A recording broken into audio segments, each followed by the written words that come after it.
नमस्कार, स्वागत है आपका आवाज समाचार में। मैं हूं आपके साथ निकिता बागवान। खबरों की शुरुआत करेंगे हेडलाइंस से। जीडीपी के आंकड़ों में जबरदस्त उछाल। दूसरी तिमाही में जीडीपी 8.2% पर पहुंची। जीएसटी रेट कट का दिखा असर। कारोबारी हफ्ते के आखिरी दिन बाजार में कंसोलिडेशन। सेंसेक्स निफ्टी की हुई फ्लैट क्लोजिंग। पीएसई तेल गैस एनर्जी इंडेक्स गिरकर हुए बंद। अब कमोडिटी वायदा पर सख्ती की तैयारी। सेबी ने ब्रोकर से मांगी कमोडिटी डेरिवेटिव के आंकड़े। आज एमसीएक्स के शेयर में रही 4% की गिरावट।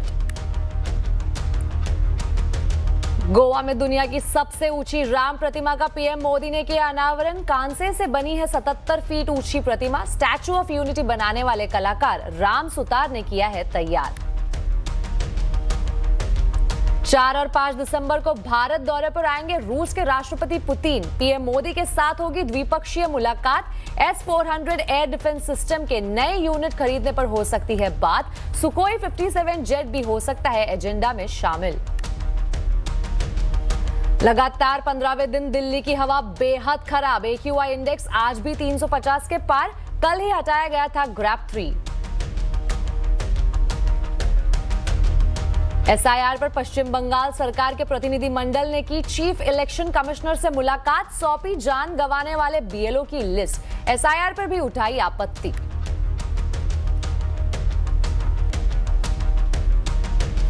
दूसरी तिमाही में ग्रोथ को पंख लग गए हैं। दूसरी तिमाही में जीडीपी ग्रोथ 8.2% पर पहुंच गई है। आज सरकार ने वित्त वर्ष 2025-26 की दूसरी तिमाही में जीडीपी के आंकड़े जारी किए।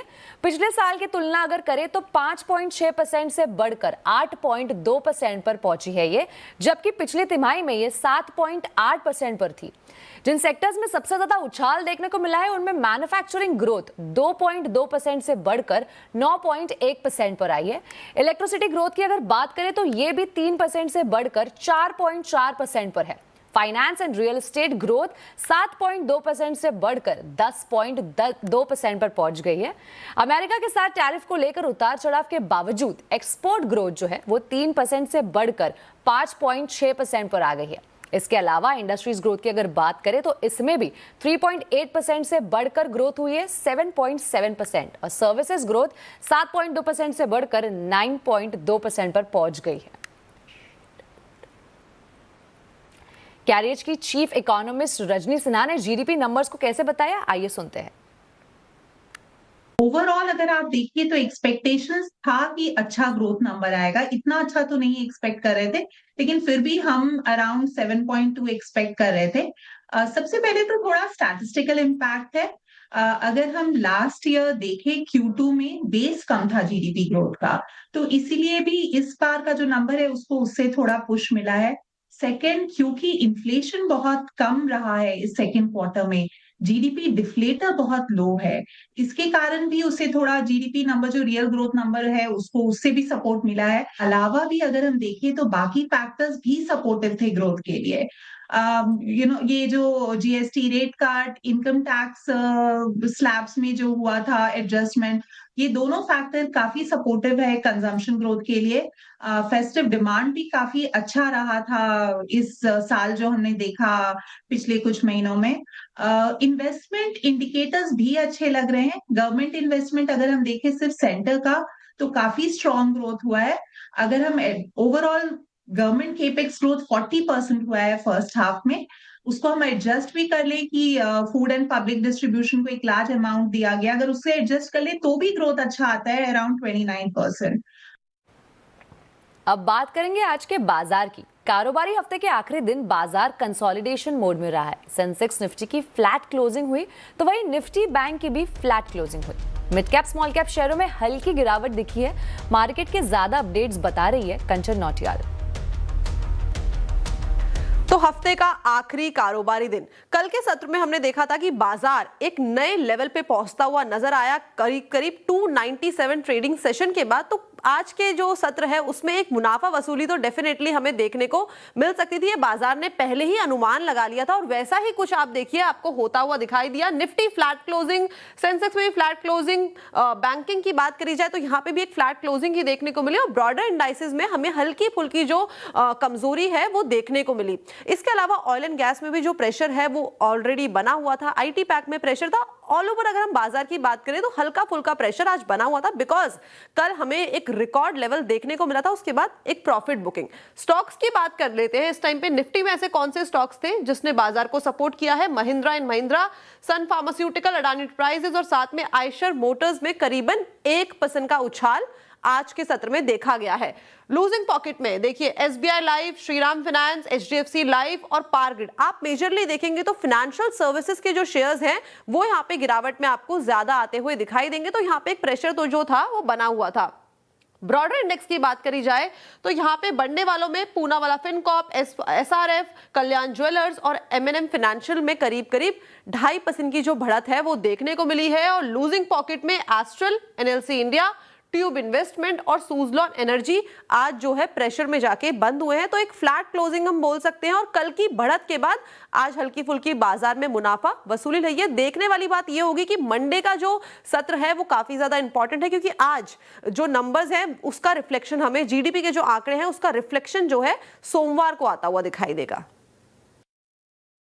वहीं बाजार की नजर अगले हफ्ते होने वाले आरबीआई पॉलिसी और ऑटो बिक्री आंकड़ों पर रहेगी। अगले हफ्ते में क्या होंगे अहम ट्रिगर, इस पर जानकारी दे रही है कंचन नौटियाल। तो कल से काफी ज्यादा इंपॉर्टेंट चीजें हैं जो लाइनअप में है। कल जो है लेंसकार्ट के Q2 के जो नंबर हैं वो आपको आते हुए दिखाई देंगे। याद होगा कितना बज़ इसका आईपीओ का मार्केट में बना हुआ था। 1 दिसंबर की बात करी जाए तो ऑटो सेल्स के आंकड़े हमें पहली तारीख को मार्केट में आते हुए दिखाई देंगे। इसके अलावा HSBC मैन्युफैक्चरिंग PMI के जो नंबर्स हैं वो भी आएंगे और यूएस के लिहाज से भी काफी इंपॉर्टेंट होने वाला है। S&P ग्लोबल मैन्युफैक्चरिंग PMI का जो डेटा है वो भी इसी दिन आएगा। 2 दिसंबर की बात करी जाए तो यहाँ पे जो फेड के चेयरमैन हैं जेरोमी पोवेल, उनकी जो स्पीच है वो होगी, इसलिए ये काफी ज्यादा इंपॉर्टेंट होने वाला है ग्लोबल मार्केट के लिहाज से। 3 दिसंबर जो आरबीआई की ब्याज दरें है उसकी जो MPC की बैठक है उसकी शुरुआत हो जाएगी। मीशो का IPO आने वाला है करीब 5,500 करोड़ का, वो भी इस दिन ओपन होगा। साथ में HSBC कॉम्पोजिट और सर्विस PMI के जो नंबर्स हैं वो भी आपको इसी दिन आते हुए दिखाई पड़ेंगे। 4 दिसंबर की तरफ आगे बढ़ा जाए तो यूएस में इनिशियल जॉबलेस क्लेम का जो डेटा है इसी दिन आएगा। और बात करी जाए 5 दिसंबर यानी कि काफी ज्यादा इंपॉर्टेंट ये दिन होने वाला है। सबसे इंपॉर्टेंट इनफैक्ट हम बोलेंगे फ्राइडे, क्योंकि यहाँ पे आरबीआई का जो रेट कट है उसके ऊपर जो फैसला है वो आता हुआ दिखाई देगा। फेड की जो बैलेंस शीट है वो भी इसी दिन आएगी। हिंदुस्तान यूनिलीवर की जो डीमर्जर है उसकी ये एक्स डेट है और साथ में कैम्स के स्टॉक स्प्लिट की भी एक्स डेट है। और 3 दिसंबर को मैंने मिस कर दिया था बोलना, MPC की जो बैठक है वो शुरू होने वाली है। लेकिन काफी इंपॉर्टेंट आज के फ्राइडे से लेके अगला फ्राइडे होने वाला है बाजार के लिए। तो बाजार की नजर सोमवार से आने वाले नवंबर ऑटो बिक्री आंकड़ों पर रहेगी। कैसे रह सकते हैं ये आंकड़े, समझते हैं यतिन मोहता से। जी, अक्टूबर में हमने देखा कि जो GST कट था उसका बेनिफिट ऑटो सेल्स को मिला और इस टाइम फेस्टिव सीजन भी है और जो शादी की सीजन है उसके कारण ऑटो सेल्स की बिक्री में काफ़ी अच्छा पिकअप देखने को मिला है। चाहे वो कमर्शियल व्हीकल सेगमेंट हो, 2 व्हीलर सेगमेंट हो, यहाँ काफ़ी अच्छी ग्रोथ के अनुमान है। 15 से 20% सेल्स नवंबर के महीने में साल दर साल बेसिस पे बढ़ने की उम्मीद है। नोमुरा के हिसाब से अगर हम देखें तो टाटा मोटर्स कमर्शियल व्हीकल और अशोक लेलैंड के कमर्शियल व्हीकल सेल्स में लगभग 20% से ज़्यादा का इजाफा होना चाहिए। और अगर हम 4 व्हीलर्स की बात करें जैसे कि Maruti, Tata motors passenger vehicles या Mahindra and Mahindra automotive segment, तो यहाँ भी जो ग्रोथ है 18 से 20% के बीच में रहने की उम्मीद है। इनफैक्ट मारुति की सेल्स जो है लगभग 2,20,000 यूनिट्स का अनुमान देखने को मिल रहा है। ट्रैक्टर सेगमेंट सेल्स हो या हुंडई मोटर्स की सेल्स हो तो यहाँ 8 से 9% के आसपास की ग्रोथ का अनुमान है। और अगर हम 2 व्हीलर्स की बात करें तो यहाँ सबसे अच्छा पॉजिटिव सरप्राइज देखने को मिलेगा और सबसे बेस्ट सीजन की सेल्स देखने को मिलेगी, क्योंकि नॉर्थ इंडिया में शादी की सीजन है। जैसे कि मैंने पहले कहा तो हीरो मोटोकॉर्प हो, रॉयल एनफील्ड हो या TVS मोटर्स हो, यहाँ 25 से 26% की ग्रोथ का अनुमान है।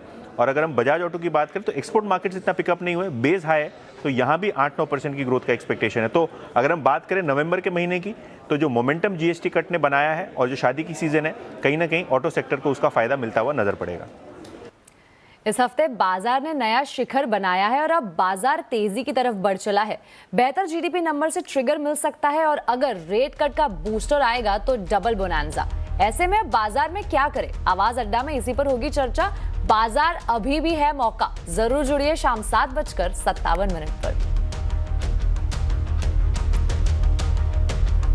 अगली खबर में बात करेंगे मीशो की। ई कॉमर्स प्लेटफॉर्म मीशो भी शेयर बाजार में दस्तक देने के लिए तैयार है। 3 दिसंबर को कंपनी का आईपीओ खुल रहा है।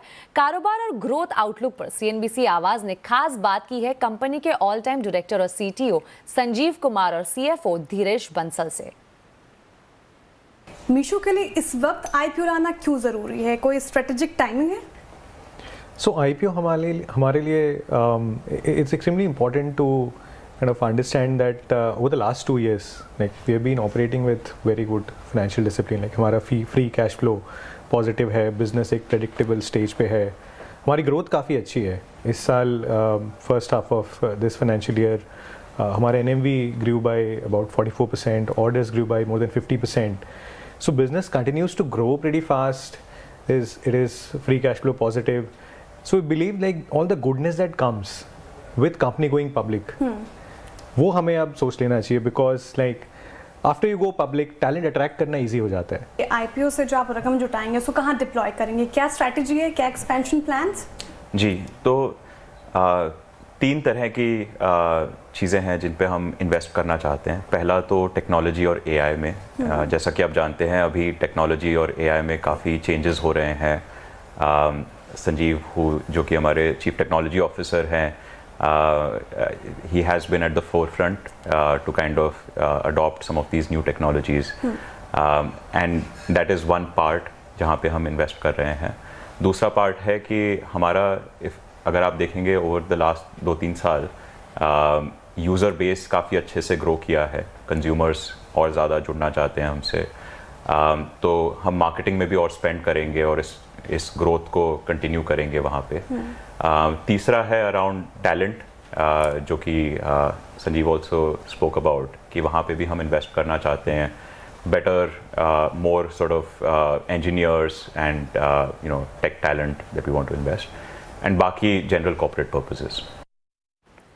आईईएक्स मार्केट कपलिंग मामले में आईईएक्स के वकील कपिल सिब्बल ने सीईआरसी के अधिकारियों पर भ्रष्टाचार के गंभीर आरोप लगाए हैं। कपिल सिब्बल के मुताबिक आदेश पारित करने वाले अधिकारियों ने शेयर गिरने के बाद खरीदारी की है। ज्यादा डिटेल्स इस पर दे रहे हैं असीम मनचंदा। सीईआरसी ने मार्केट कपलिंग का आदेश दिया था। इस आदेश को आईईएक्स ने एप्टेल के अंदर चुनौती दी।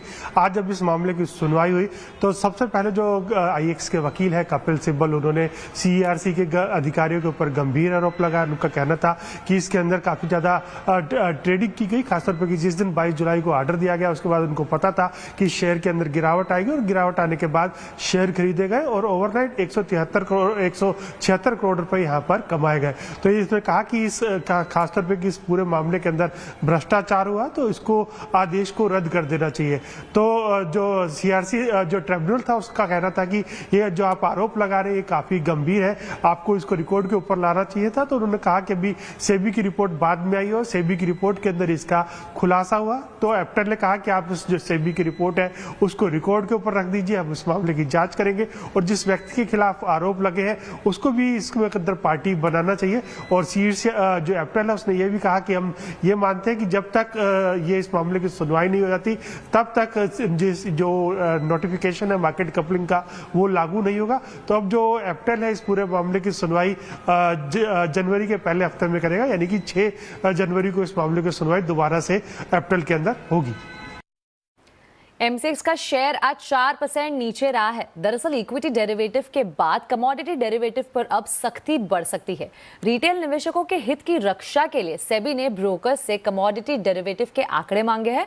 खबर पर ज्यादा डिटेल्स बता रहे हैं यतिन मोता। जैसे इक्विटी मार्केट्स में सेबी कंसर्न थी कि जो वीकली ऑप्शंस हैं, जो डेरिवेटिव ट्रेडिंग है, उससे रिटेल को बहुत ज़्यादा नुकसान हो रहा है। उसी नुकसान की तर्ज पे कमोडिटीज़ में क्या हो रहा है उसकी डेटा शीट जो है सेबी ने मंगाई है और ये मिंट की तरफ से जो खबर आ रही है उनके सोर्स बेस्ड खबर है, इसकी हमने पुष्टि नहीं की है। लेकिन अगर हम बात करें कमोडिटी डेरिवेटिव्स की तो यहाँ भी शायद रेगुलेटर को लगता है कि जो एफएनओ ट्रेडिंग हो रही है, डेरिवेटिव ट्रेडिंग हो रही है कमोडिटीज़ में, यहाँ भी शायद रिटेल को नुकसान हो रहा है। इसलिए पिछले 3.5 साल का रिकॉर्ड, यानी ब्रॉडली आप समझ लीजिए 2022 के बाद के client ledgers, profit and loss account brokers से मांगे गए हैं। मिंट के हिसाब से 2 ब्रोकरेज ने इनको कंफर्म भी किया है कि हाँ, रेगुलेटर ने क्लाइंट्स के पीएनएल अकाउंट्स मंगाए हैं, जिसकी तफ्तीश वो करेंगे। अब रेगुलेटर इसका क्या करना चाहता है कहना मुश्किल है, लेकिन बाजार शायद ये मान के चल रहा है कि जिस तरीके से डेरिवेटिव स्पेकुलेशन पे रेगुलेटरी कंसर्न है, क्या बीएसई और एनएसई के तर्ज पे यहाँ भी कोई एक्शन आएगा क्या? अगर आएगा तो किस रूप में आएगा? कहीं ना कहीं डेरिवेटिव ट्रेडिंग जो कमोडिटी और इक्विटीज़ में हो रहा है, उस पर सेबी के बयान भी आए हैं कि वो कंसर्न है कि रिटेल का नुकसान हो रहा है, तो सावधानी से ट्रेड किया जाना चाहिए। सेबी ने बहुत सारे बैरियर्स इक्विटी मार्केट्स में लगाए हैं, जिसके कारण ट्रेडिंग के वॉल्यूम में थोड़ी गिरावट आई रिटेल के साइड से। क्या ये स्टेप्स एमसीएक्स या एनसीडीएक्स जैसे कमोडिटी एक्सचेंज पर भी उठाया जाएगा? ये क्वेश्चन है, डेटा के बेसिस पे से भी डिसीजन लेगा, लेकिन फिलहाल स्टॉक थोड़ा नर्वस दिखाई दे रहा है। 4% नीचे आज के ट्रेड में 10,000 के लेवल मेंटेन करके रखा है, लेकिन हाँ 10,000 के प्राइस आने के बाद ये एक खबर है जो स्लाइटली कंसर्निंग है एमसीएक्स के शेयर होल्डर्स। अब एक नजर कुछ अन्य खबरों पर।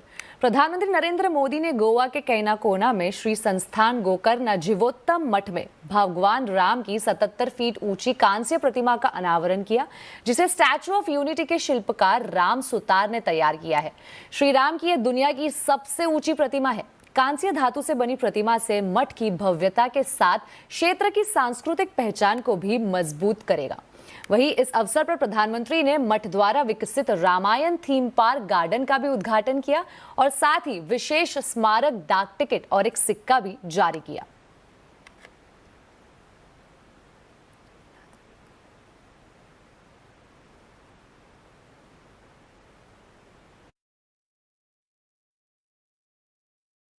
ऐसे समय भी आए जब गोवा के मंदिरों और स्थानीय परंपराओं को संकट का सामना करना पड़ा, जब भाषा और सांस्कृतिक पहचान पर दबाव बना, लेकिन ये परिस्थितियां समाज की आत्मा को कमजोर नहीं कर पाई, बल्कि उसे और दृढ़ बनाया।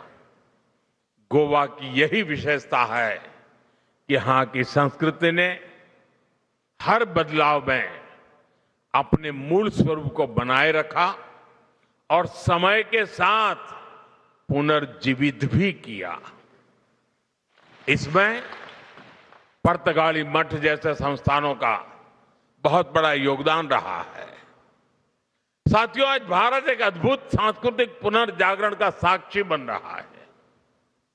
अयोध्या में राम मंदिर का पुनर्स्थापन, काशी विश्वनाथ धाम का भव्य पुनरुद्धार और उज्जैन में महाकाल महालोक का विस्तार, ये सब हमारे राष्ट्र की उस जागरूकता को प्रकट करते हैं जो अपनी आध्यात्मिक धरोहर को नई शक्ति के साथ उभार रही है। हम आपको बता दें कि इससे पहले प्रधानमंत्री नरेंद्र मोदी ने कर्नाटक के उडुपी में विशाल रोड शो किया। उडुपी में श्री कृष्ण मठ में पूजा अर्चना की, यहाँ सुवर्ण तीर्थ मंडप का उद्घाटन किया और सोने का कलश चढ़ाया। इसके बाद पीएम ने 1 लाख लोगों के साथ श्रीमद् भगवत गीता का पाठ भी किया। इस दौरान उन्होंने कहा कि उडुपी आना मेरे लिए बहुत खास है। उडुपी जनसंघ और भारतीय जनता पार्टी के अच्छे शासन के मॉडल की कर्मभूमि रही है। भारतीय जनता पार्टी के सुशासन की मॉडल की कर्मभूमि रही है। 1968 में उडुपी के लोगों ने जनसंघ के हमारे वीएस आचार्य जी को यहां की नगरपालिका परिषद में विजयी बनाया था।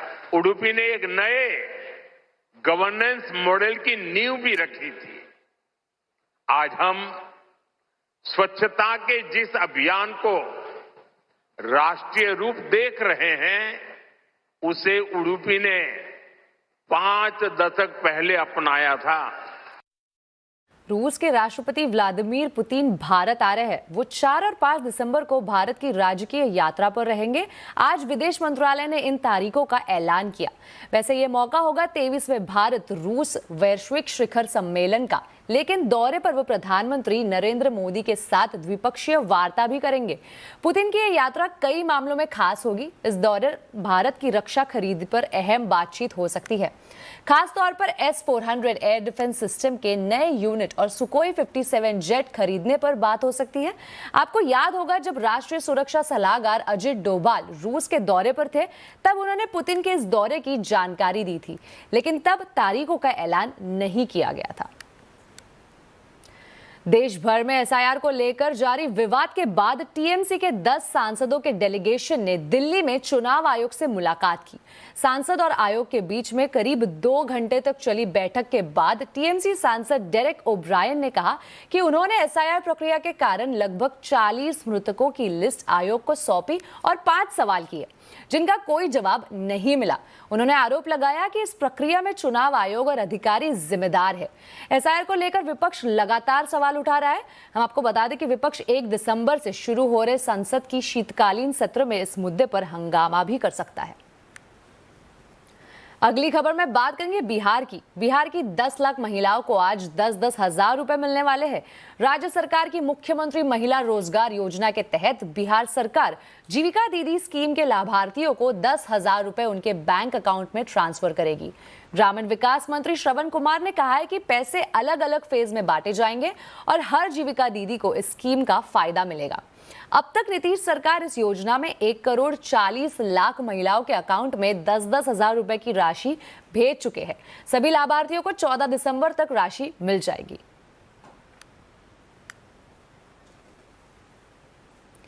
इसी के साथ आवाज समाचार में वक्त हो चुका है एक छोटे से ब्रेक का। खबरें आगे और भी है, जुड़े रहिए हमारे साथ। ब्रेक के बाद फिर एक बार स्वागत है आपका आवाज समाचार में। टीआरपी के नाम पर दर्शकों के आंखों में धूल झोंकने का बड़ा मामला सामने आया है। केरल में टीवी रेटिंग बढ़ाने को लेकर एक बड़ा स्कैम का खुलासा हुआ है। इस स्कैम में केरल के एक टीवी चैनल के मालिक के साथ साथ बार्क का कर्मचारी भी शामिल था। कैसे हो रहा था ये गोरखा धंधा, बता रहे संवाददाता असीम मनचंदा।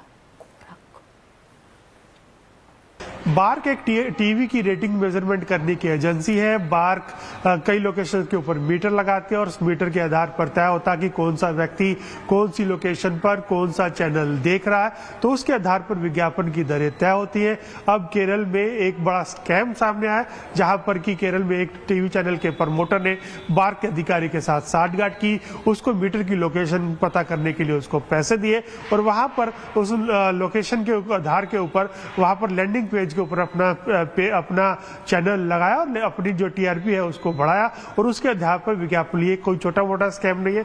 यहाँ पर दोनों के बीच में जो ट्रांजैक्शंस और व्हाट्सएप चैट निकल करके आए, इसके मुताबिक करीबन 100 करोड़ के आसपास की पेमेंट वहां पर दी गई है। तो एक बहुत बड़ा स्कैम है जिसकी केरल पुलिस को टीवी फेडरेशन ने इसकी सीएम को भी शिकायत करी थी और पुलिस को भी इसकी शिकायत करी थी। तो उसकी पूरी जांच केरल पुलिस ने की और अब जो बार्क के अधिकारी है उसको भी गिरफ्तार कर लिया और अब जो केरल पुलिस है इस पूरे मामले की जांच कर रही है कि इसकी जो जड़ें हैं वो कहां तक फैली हुई है, कौन कौन से राज्य में इसकी जड़ें फैली हुई है और उसकी पूरी जांच केरल पुलिस अब कर रही है।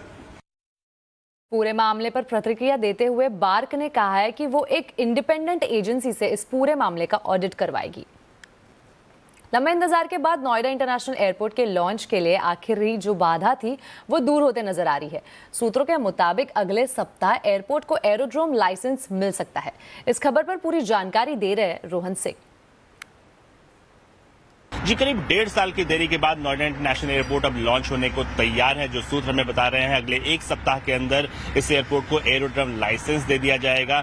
उसके कुछ दिनों के बाद यानी कि 15 दिसंबर तक इसे लॉन्च करने की तैयारी की जा रही है और जनवरी के पहले सप्ताह में इससे पहली उड़ान भरी जा सकती है। इसके लिए जो सेफ्टी रेगुलेटर डीजीसीए है उसने अपनी सारी जांच कर ली है। साथ ही जो सिक्योरिटी रेगुलेटर बीसीएस है उसने भी अपनी जो जांच है वो पूरी कर ली है।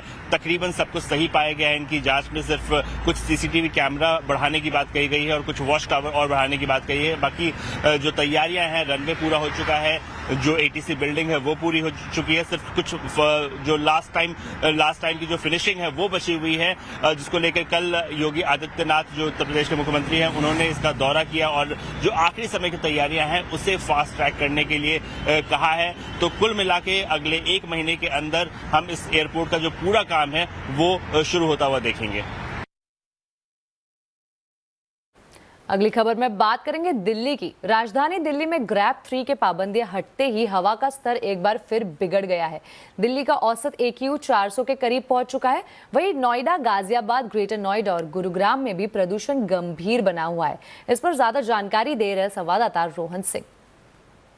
जी अभी 2 दिन पहले ही दिल्ली से जो ग्रैप 3 के प्रतिबंध थे वो हटाए गए थे। ग्रैप 1 और ग्रैप 2 इस वक्त लागू है, लेकिन 48 घंटे के अंदर ही दिल्ली की जो एयर क्वालिटी है वो दोबारा से बहुत खराब हो गई है। आज की अगर हम बात करें, इस वक्त दिल्ली का जो औसत AQI है वो 376 है। आज सुबह ये लगभग 400 के पास था और आज भी अगर दिल्ली के जो तमाम मॉनिटरिंग स्टेशन हैं उनमें ऐसे 19 मॉनिटरिंग स्टेशन है जहां AQI आपको 400 के पार यानी कि सीवियर की कैटेगरी में दिखेगा। आज जो सबसे ज्यादा प्रदूषित जगह रही वो रही मुंडका। इसके अलावा जहांगीरपुरी, वजीरपुर, इन सभी का अगर AQI देखें तो ये सब 400 के पार देखने को मिला है। और अगर मौसम विभाग की माने तो आने वाले कुछ दिन और ज्यादा प्रदूषण बढ़ सकता है। IITM जो सरकार की एजेंसी है जो मॉनिटर करती है पॉल्यूशन को, उसके मुताबिक अगले कुछ दिनों तक जो हवा की स्थिति है वो यूं ही बनी रहेगी, यानी कि जो पॉल्यूटेंट हैं वो लगातार जमते रहेंगे और AQI और बदतर होने की आशंका है। अगली खबर में बात करेंगे अहमदाबाद की। 2030 में कॉमनवेल्थ गेम्स अहमदाबाद में खेले जाएंगे। अब इतने बड़े अंतर्राष्ट्रीय खेल महाकुंभ के लिए अहमदाबाद कितना तैयार है, देखिए हमारे संवाददाता केतन जोशी की ये खास रिपोर्ट। यह है अहमदाबाद का वीर सावरकर स्पोर्ट्स कॉम्प्लेक्स। इस वर्ल्ड क्लास स्टेडियम को 852 करोड़ रुपए की लागत से तैयार किया गया है। कॉमनवेल्थ गेम्स के 10 अलग अलग खेलों का आयोजन यहाँ किया जा सकेगा। अभी भी पूरे देश से खिलाड़ी यहाँ पर स्पोर्ट्स इवेंट के लिए आते हैं। गुजरात सरकार भी राज्य में इंटरनेशनल स्पोर्ट्स को बढ़ावा देने के लिए अब पूरी तरह तैयार है। इस दिशा में गुजरात भी अपने प्रयासों को लगातार गति दे रहा है। गुजरात ने हाल के वर्षों में स्पोर्ट्स इंफ्रास्ट्रक्चर बड़ा निवेश किया है। कॉमनवेल्थ गेम भारत में होने से आधुनिक खेल सुविधाओं के विस्तार के साथ युवाओं और खिलाड़ियों को प्रशिक्षण, रोजगार और अंतर्राष्ट्रीय अनुभव जैसे नए अवसर मिलेंगे। ये है ट्रांस स्टेडिया जो बनकर तैयार है। इसे गुजरात सरकार ने PPP मॉडल के तहत तैयार किया है। Narendra Modi cricket stadium, Veer Savarkar stadium के अलावा 5 नए स्पोर्ट्स कॉम्प्लेक्स बनाने की भी तैयारियां हैं। इस तरह कॉमनवेल्थ गेम्स के लिए अहमदाबाद अच्छे से तैयार हो रहा है। हमारे पास ये इंडोर एरिना भी है इनके साथ, स्टेडियम के साथ, जहाँ पे हम दोनों जगह पे साइमल्टेनियसली इवेंट्स होस्ट कर सकते हैं मल्टीपल स्पोर्ट्स का। और हमारी इंफ्रास्ट्रक्चर यहाँ पे तैयार भी है और ना कि सिर्फ नॉर्मल स्पोर्ट के लिए, हम पैरा स्पोर्ट के लिए भी तैयार है और उसमें भी हम काफ़ी चीज़ें कर सकते हैं। ग्लासगो में जब अहमदाबाद की मेजबानी का ऐलान हुआ तो गरबा और ढोल नगाड़ों के साथ उसे सेलिब्रेट किया गया। अब वक्त है वर्ल्ड क्लास गेम्स इंफ्रास्ट्रक्चर के साथ कॉमनवेल्थ गेम्स को एक यादगार आयोजन बनाने का। हालांकि इसके लिए अभी 5 साल का वक्त है, लेकिन अहमदाबाद अभी से इसकी तैयारी में जुट गया है। कॉमनवेल्थ आने से सिर्फ बड़े बड़े मैदान ही नहीं बनेंगे, लेकिन खिलाड़ियों का जुस्सा हाई होगा और मेडल की टैली भी बढ़ जाएगी। केतन जोशी, अहमदाबाद। इसी के साथ आवाज समाचार में अभी के लिए इतना ही। आप देखते रहे CNBC आवाज और अपडेटेड रहे खबरों पर।